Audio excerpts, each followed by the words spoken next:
জাতীয় নির্বাচনের মাধ্যমে নতুন বাংলাদেশের যাত্রা শুরু হবে। সশস্ত্র বাহিনী দিবসে সেনাকুঞ্জে এই কথা বলেছেন প্রধান উপদেষ্টা ডক্টর মোহাম্মদ ইউনূস। এ সময় ভোট আয়োজনে সশস্ত্র বাহিনীর সহযোগিতা চান তিনি। ভূমিকম্পে হতাহতের ঘটনায় শোকও জানান প্রধান উপদেষ্টা। পরে বৈঠক করেন বিএনপি চেয়ারপারসন খালেদা জিয়ার সাথে।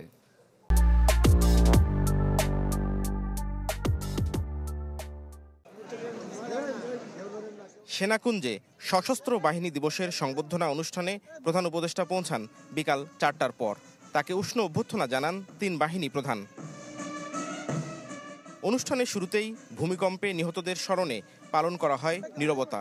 বক্তব্যে প্রধান উপদেষ্টা শোক ও সমবেদনা জানান হতাহতের ঘটনায়। কিন্তু এই আনন্দের দিনেও আজকে আমরা সবাই ব্যথিত, দুঃখ ভারাক্রান্ত।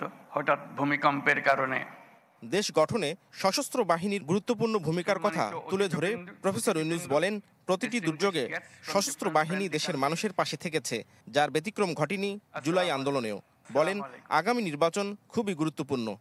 2024-এর ছাত্র জনতার অভ্যুত্থান ও চলমান দেশ পুনর্গঠন ও সংস্কারের কাজেও সশস্ত্র বাহিনী বরাবরের মতোই মানুষের পাশে দাঁড়িয়ে অব্যাহতভাবে দেশের মানুষের আস্থার প্রতিদান দিয়ে যাচ্ছে।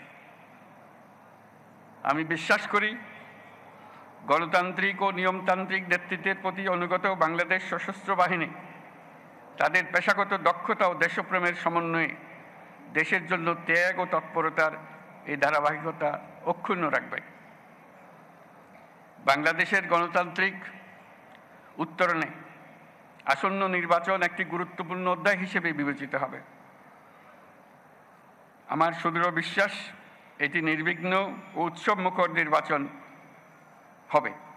এর আয়োজনে সশস্ত্র বাহিনীর সদস্যগণ দক্ষতা ও পেশাদারিত্বের সাথে এই মহান দায়িত্ব পালন করবে।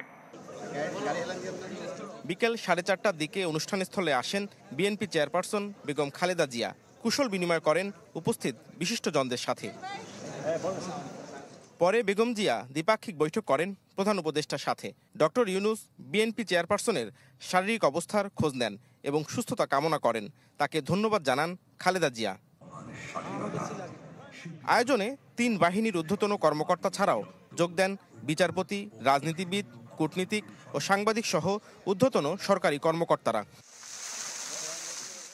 এর আগে সকালে দিবসটি উপলক্ষে ঢাকা সেনানিবাসের শিখা অনির্বাণে শ্রদ্ধা জানান রাষ্ট্রপতি, প্রধান উপদেষ্টা ও তিন বাহিনীর প্রধান।